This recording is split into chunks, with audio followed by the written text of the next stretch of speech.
जाकिर नाइक उन पे बैन लगाने की भी बात हो रही है। आपका क्या टेक है जो इस तरह के आतंकवाद को बढ़ावा देते हैं? देखिए, जो आतंकवाद फैलाते हैं और जो लोग आतंकवाद करते हैं उनका मज़हब से कोई लेना देना नहीं होता, ये मेरा मानना है। फिर वो किसी भी मज़हब के हों, मुसलमान, हिंदू, सिख, ईसाई, जो लोग लोगों को मारते हैं, आतंकवाद फैलाते हैं, उनका मज़हब से कोई लेना देना नहीं है। चाहे वो कितना भी कहें कि हम मज़हब के लिए कर रहे हैं, उनका मज़हब से कोई लेना देना नहीं है। क्योंकि अगर वो मज़हब को एक्चुअली फॉलो करते तो मज़हब तो हमको प्यार सिखाता है। ऐसे लोगों को बैन लगना चाहिए आपको लगता है, जो बढ़ावा देते हैं इस तरह की बात? क्योंकि जो आतंकवादी उसमें मिले हुए थे उन्होंने कहा है कि उनको फॉलो किया था, तो आपको लगता है कहीं ना कहीं उनके बैन होना चाहिए क्योंकि काफ़ी कंट्रीज में उनके बैन किया गया है? देखिए, इस सब में मैं टिप्पणी नहीं दूंगा। जो इस्लाम के अंदर अगर कोई आतंकवादी है उसको मिलना चाहिए सजाए मौत। मैं कहना चाहता हूं आम नागरिकों से कि पॉलिटिशियन के बहकावे में मत आओ, आपस में झगड़ा मत करो। हिंदू मुस्लिम साथ में रहना चाहिए। जैसा मैंने कल कहा था, मजहब नहीं सिखाता आपस में बैर रखना।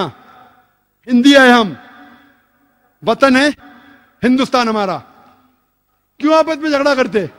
पॉलिटिशियन के बहकावे में मत आओ। मैं ये कहना चाहता हूं, जो भी जिम्मेदार है आतंकवादी हमले के, उसको पकड़ो, सजा दो। मैं आपकी मदद करूंगा, मुसलमान से कहूंगा मदद करो।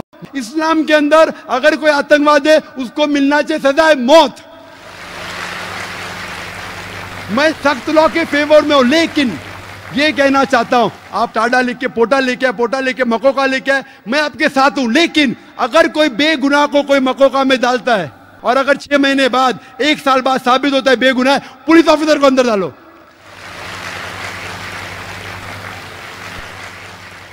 या पॉलिटिशियन को अंदर डालो, फिर मालूम पड़ेगा किसको बेगुनाह को लगाने का कहने।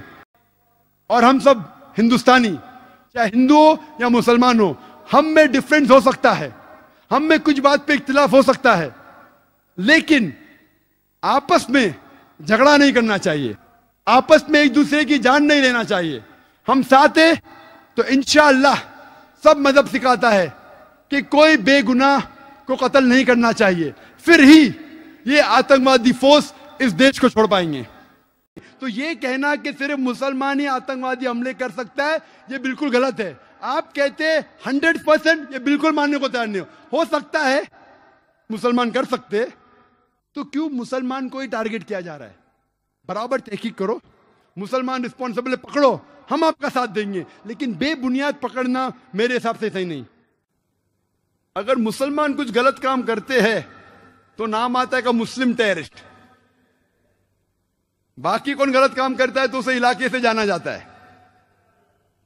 मुसलमान चाहे यूएसए में हो, सऊदी में हो, यूके में हो या इंडिया में हो, तो मुसलमान जैसा पहचाना जाता है। अच्छे काम किए तो कहेंगे इंडियन ने अच्छे काम किया, मुसलमान ने नहीं। इंडियन को नोबेल प्राइज मिला, मुसलमान को नहीं। तो डबल स्टैंडर्ड्स क्यों? मैं ये नहीं कहता हूं कि मुसलमान ने आतंकवादी हमले नहीं किए, कोई भटके हुए मुसलमान हैं जो किए होंगे, मैं ये नहीं कहता हूं कभी नहीं किए, ये बिल्कुल गलत होगा। लेकिन मीडिया में जब फ्रंट पेज पे आएंगे अक्सर मुस्लिम टेररिस्ट, जैसे बाकी टेररिस्ट कौन है ही नहीं, इस देश में सिर्फ मुसलमान ही टेररिस्ट है।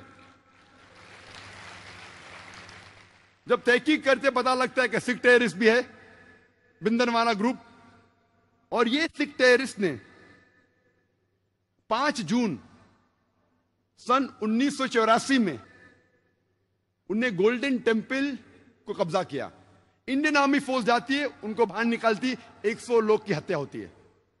उसके चंद महीने बाद 31 अक्टूबर सन 1984 में उस टाइम के प्रधानमंत्री राजीव गांधी की माता श्रीमती इंदिरा गांधी की हत्या होती है। उसकी खुद की सिक्योरिटी गार्ड उसकी हत्या करते। आता है पेपर्स में, security guard assassinated Shrimati Indira Gandhi. कौन था? सिख था। आज भी आप वेबसाइट पे जाएंगे, आपको यह नहीं मिलेगा कि सिख टेररिस्ट ने अटैक किया, personal body guards of Shrimati Indira Gandhi ने उसकी हत्या की। आप असम में जब जाएंगे, असम में एक टेररिस्ट ऑर्गेनाइजेशन है ULFA, United Liberation Front of Assam, बहुत खतरनाक है। उनका मेन मकसद है, वो हिंदू ऑर्गेनाइजेशन है, हिंदू आतंकवादी ग्रुप है, उनका मेन मकसद है कि मुसलमान को मारना, मुसलमान की हत्या करना। और आपको पता है कि चंद सालों में उल्फा, सिर्फ उल्फा ने, ये 2 साल के पहले का स्टैटिस्टिक्स है, अभी अपडेट नहीं किया हूं मैं, 2006 तक के उल्फा ने 749 टेररिस्ट अटैक्स किए। There is no other terrorist organisation in the world history who has done 749 terrorist attacks. 749 terrorist attacks ULFA ने किए चंद सालों में सिर्फ। हम पढ़ते ही नहीं पेपर में, हमें पता ही नहीं। मैं जब बॉम्बे में पेपर पढ़ता हूं पता चलता कश्मीरी टेररिस्ट, मुस्लिम टेररिस्ट। जब मुझे कश्मीर लोग काफी बुला रहे थे तकरीर करने के लिए, और मैं सोच जाऊं क्या नहीं जाऊं, जाऊं क्या नहीं जाऊं, फिर 2003 में सोचता हूं मैं जाऊंगा। अल्हम्दुलिल्लाह वहां की गवर्नमेंट पूरा इंतजाम करती है। और 14 साल के बाद सबसे पहली बार खुले आम पोलो ग्राउंड में तकरीर करने की परमिशन देती है। माशाल्लाह 1 लाख से ज्यादा लोग वहां मौजूद होते। मैं सोच रहा था मैं जाऊं क्या नहीं जाऊं, हालात बुरे हैं। मौत का तो डर नहीं अल्हम्दुलिल्लाह अल्लाह के काम के लिए, बस सोच रहा था अच्छी फिजा है कहने गया मैं। फौरन गवर्नमेंट ने मुझे 2 पुलिस ऑफिसर दिए स्टैंड गन के साथ। मैं वहां गया, तकरीर किया, चीफ मिनिस्टर से मिला, गवर्नर ने मुझे बुलाया डिनर के लिए, ब्रेकफास्ट के लिए, काफी मिनिस्टरों से मिला। हालात तो लग रहे थे, लेकिन मुझे कुछ महसूस नहीं हुआ कि 2 बॉडीगार्ड्स की जरूरत थी। चंद महीने बाद मैं जाता हूं असम में, एयरपोर्ट पे उतरता हूं, उतरते ही 4 पुलिसमैन स्टैंड गन के साथ। 4 पुलिस, असम में क्या जरूरत है, असम में 4 पुलिसमैन, वो भी स्टैंड गन के साथ, क्या जरूरत है। जब मैं सड़कों पे निकलता हूं, एयरपोर्ट से दूर जाता हूं, फिर एहसास हुआ मुझे 3 दिन बाद कि अगर ये 4 पुलिस अफसर मेरे साथ नहीं होते थे तो शायद मैं आज नहीं होता था यहां। हमें तो पता ही नहीं असम की हालत क्या है। असम में इतने आतंकवादी हमले हो रहे, हमें पता ही नहीं है। मुझे तो बिल्कुल नहीं पता था, मैं न्यूज़पेपर पढ़ता हूं हमेशा। वहां जाने के बाद पता चला, इंटरनेट पे तहकीक करने के बाद पता चला कि वहां की terrorist organisation is one of the most dangerous, बहुत खतरनाक। ऐसे कई टेररिस्ट ऑर्गेनाइजेशन है असम में, बोडो, मिजोरम में।